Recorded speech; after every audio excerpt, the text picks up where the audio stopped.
Hər birinizi salamlayıram. Bugün mən 7-ci sinif biologiyanın 2-ci hissəsindən onurğasız heyvanlarda bədənin əsas hissələri, həlqəvi qurdlar və bağırsaq boşluqlular mövzusunu izah edəcəm.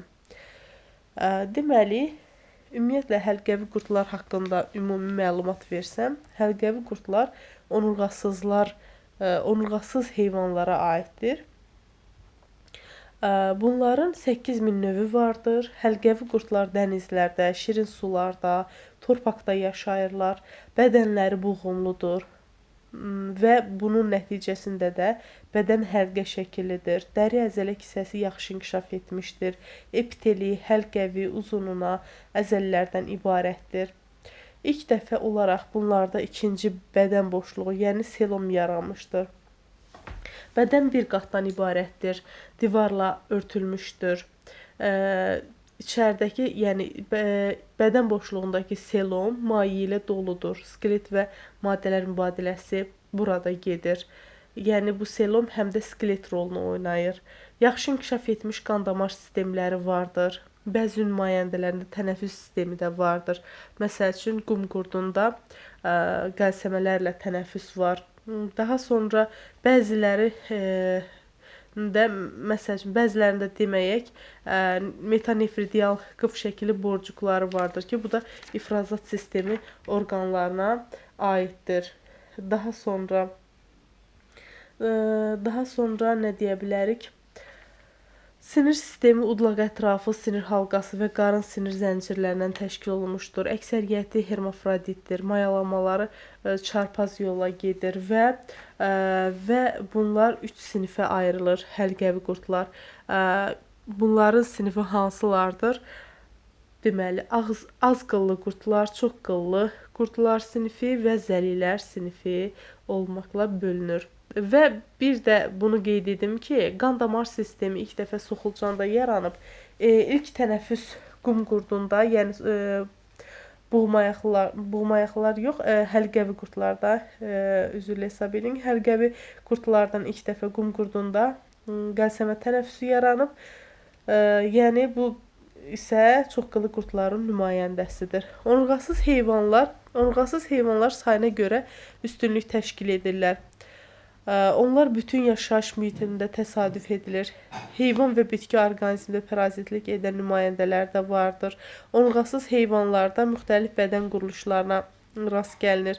Onların bir çoxu yaşadıkları mühit şəraitində çox yaxşı uyğunlaşmışdır.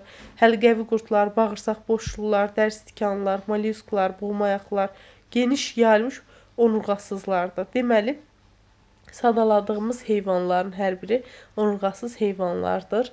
Nəhəng Avstraliya qurdu yalnız Avstraliyada yaşayır. Heyvanın ölçüsü 80 cm-dən 3 metrə qədər ola bilər. Amma onun ilan kimi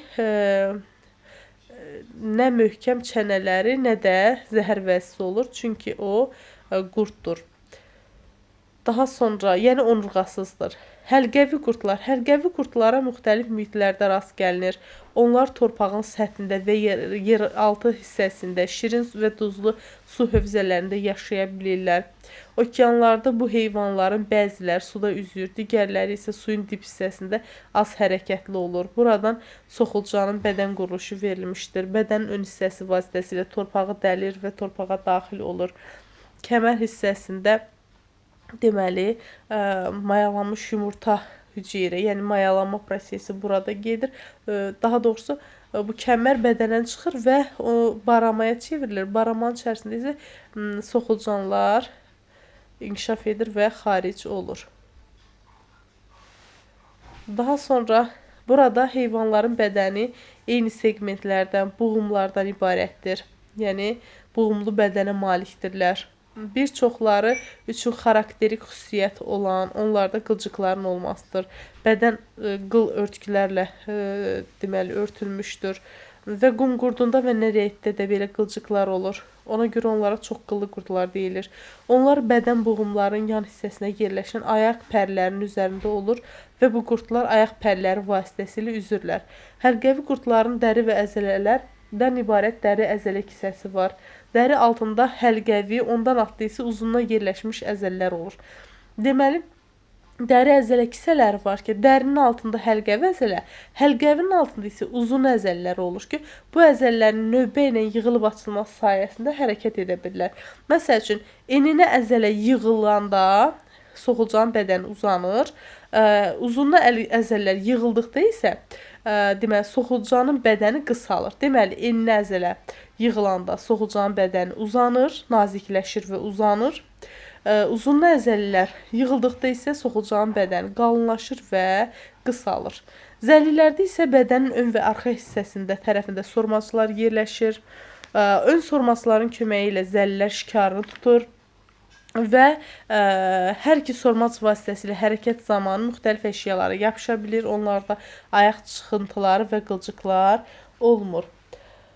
Deməli, zəllilərə baxsaq, zəllilərin uzunluğu 10-12 sm çatır. Bədəninin quruluşu, deməli, qabaq tərəfdə, bədənin qabaq tərəfində ağzı və başı əhatə edən baş sormacı, ağzı əhatə edən baş sormacı, arxa tərəfdə isə arxa sormacı yerləşir ki, baş sormacı vasitəsilə o qidalanır, arxa sormacı vasitəsilə yapışır. Daha sonra bunlarda başqa nə deyə bilərik?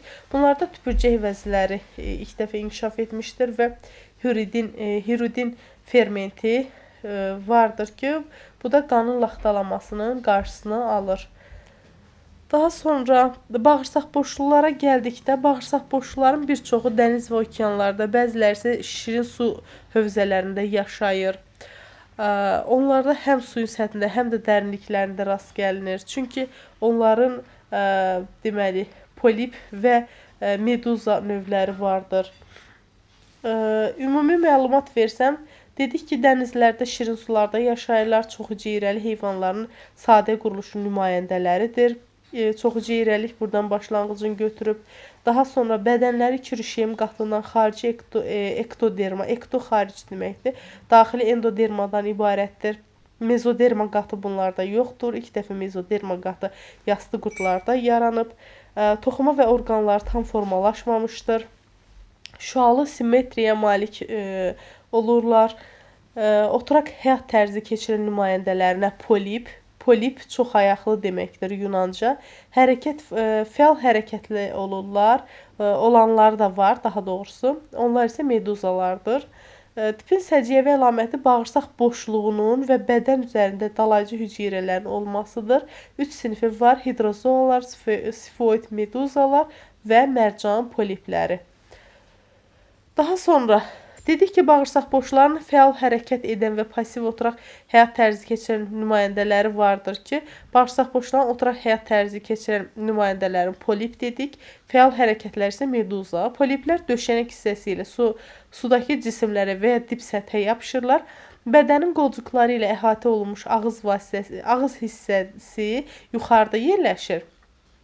Polip formalı bağırsaq boşluqlar birlikdə ov etmək və düşməndən qorumaq üçün çox vaxt koloniyalar əmələ gətirirlər. Kirəç şəkilli skeleti olan polip koloniyaları şaxələnmiş budaqçıqlar şəklində olur. Burada şəkildən görsəz, deməli, aşağı hissəsi döşənək vasitəsi substrata yapışır. Yuxarı tərəfdə ağız və ağızı əhatə edən qolcuqlardan təşkil olunmuşdur və bağırsaq boşluğu vardır. Bunlarda anal dəlik yoxdur. Qida elə birbaşa ağızdan daxil olur və ağızdan xaric olunur. Həzm olunmamış qida qalıqları. Burada hidranın, mərcan poliplərinin hər birinin şəkli təsvir olunmuşdur.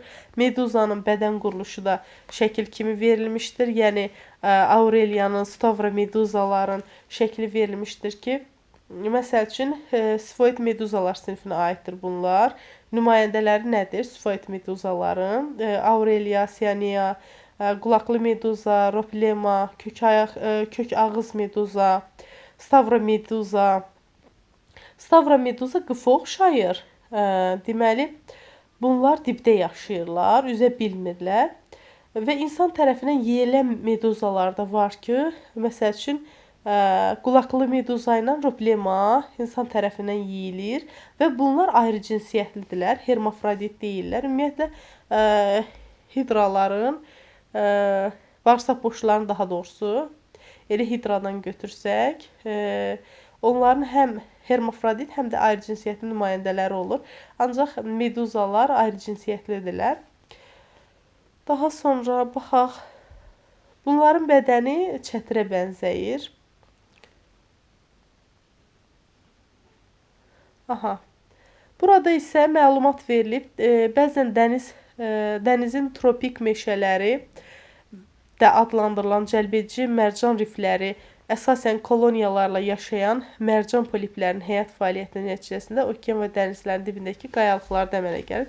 Mərcan rifləri müxtəlif formalarda olur, daha geniş yayılmış növü bir çox tropik sahillərində inkişaf edən sahil riflərdir. Böyük Sədd rifi Avstraliyanın şimal-şərqi boyunca 2300 kilometr məsafədə uzanır.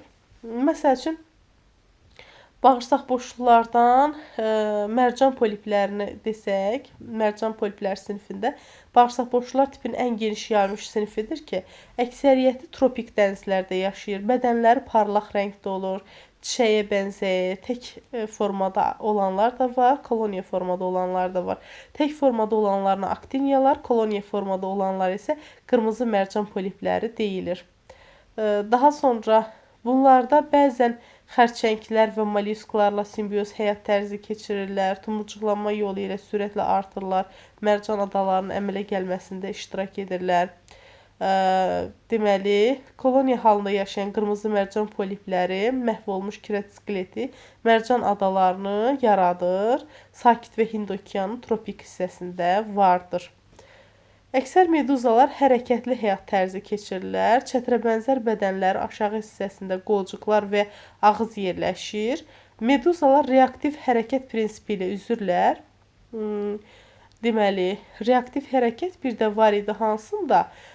Deməli, mollyusklardan, deməli, baş ayaqlı mollyusklarda var idi. Kalmarda.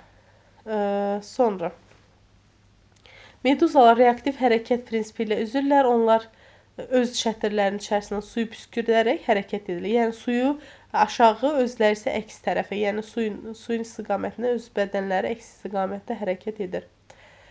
Sonra baxsaq, burada bağırsaq boşluqları verilib. Ümumiyyətlə, bağırsaq boşluqlarının bədəni, quruluşu haqqında məlumat versəm, bağırsaq boşluqlarda iki qat oldu. Endoderma və ektoderma qatı. Endodermada iki hüceyrə yerləşir, iki növ hüceyrə yerləşir. Həzm hüceyrəsi, vəzli hüceyrə. Həzm hüceyrəsinin qamçıları vardır və yığılması vardır. Həzmin yığılması və yalançı ayaqları da vardır. Ancaq vəzli hüceyrələr isə, deməli, vəzli hüceyrələr isə həzm prosesini, yalnız həzm prosesini yerinə yetirir. Bunlar oldu endoderma qatında yerləşən hüceyrələr. Ektoderma qatında yerləşən, yəni xarici qatda yerləşən hüceyrələr isə dəri əzələ hüceyrəsi, aralıq hüceyrə, dalayıcı, sinir, yumurta və ya spermatozoid. Yəni, əgər bu orqanizm hermafroditdirsə, hermafrodit, yəni hər iki cins hüceyrə yerləşirsə, hermafroditdir. İkisi də olacaq. Həm yumurta hüceyrə, həm də spermatozoid olacaq. Ancaq ayrı cinsiyyətlidirsə, ikisindən biri olacaq. Yəni, ya yumurta hüceyrə olacaq, ya spermatozoid. Dişi və yaxud erkək olmasından asılı olaraq. Məsəl üçün, əlverişli şəraitdə hidralar qeyri-cinsi tumurcuqlama yolu ilə çoxalırlar. Burada üçüncü şəkildə o verilib. Birinci şəkildə hidranın hərəkəti, ikinci şəkildə deməli hidranın nə idi? Refleks deməyək, ona nə deyək? Qıcığa qarşı cavab reaksiyası da bir növ. Çünki bunlarda sinir hüceyrələri yoxdur. Daha sonra nə deyə bilərik? Burada üçüncü şəkildə nəyi göstərib? Qeyri-cinsi çoxalmanın əlverişli müddətdə qeyri-cinsi çoxalırlar. Birinci, görürsünüz, hidran bədənində tumurcuq əmələ gəlir, tumurcuq kəməri əmələ gəlir, qabarcıq yaranır. Qabarcığın içərisində bağırsaq boşluğu olur. İlk boşluq onun içərisində olur. Daha sonra qollar yaranır. Qolların ortasında ağız açılır və döşənək hissəsi ilə yerə düşərək substrata yapışmış olur. Başqa nəyə qeyd edə bilərik? Başqa deyə bilərik ki, yazda hidranın bədənində yumurta hüceyrə və spermatozoid olmur yaz fəslində. Çünki əlverişli şərait, yazda əlverişli şərait olur deyə 6 növü olur. Yəni 4 növü ektoderma qatında, 2 növü isə endoderma qatında. Cəmi 6 növ hüceyrə rast gəlinir. Ancaq payızda isə hamısına rast gəlinir. Yəni həm spermatozoid, həm yumurta hüceyrə. Əgər eyni cins, əgər ki hermafroditdirsə 8 hüceyrə növünə, əgər ayrı cinsiyyətlidirsə 7 hüceyrə növünə rast gəlinir. Testdə ektoderma, endoderma qatı verəndə hər birini nəzərə alıb hesablamaq yaxud da ki tapmaq lazımdır. İndi isə burada verilib bizə bağırsaq boşluqlar və həlqəvi qurtlar. Koloniya halında yaşayan nümayəndələr bağırsaq boşluqlar. Bədəni həlqəvi boğumlara bölmüş həlqəvi qurtlar. Ağız hissəsi qolcuqlarla əhatə olunmuşdur bağırsaq boşluqlar. Yalnız suda yaşayırlar. Bu olur bağırsaq boşluqlar. Bədənin boğumlarında qılcıqlar var, həlqəvi qurtlar. Oturaq həyat tərzi keçirir bağırsaq boşluqlar, kirəç skeleti nümayəndələr də var, bağırsaq boşluqlar. Bədənin ön və arxa hissəsində sormacılar yerləşən nümayəndələr var, həlqəvi qurtlarda zəllilər. Daha sonra həlqəvi qurtların qılcıqları hansı funksiyanı yerinə yetirir, qılcıqları olmayan zəllilər necə hərəkət edir? Deməli, həlqəvi qurtlarda qılcıqlar hərəkətə xidmət edirlər və qılcığı olmayanlar isə sormacıları yaxud da əzələlərin köməyi ilə deməli, uzunluğuna və eninə və uzunluğuna əzələlərin köməyi ilə bədəni yığmaqla, uzatmaqla hərəkət edirlər.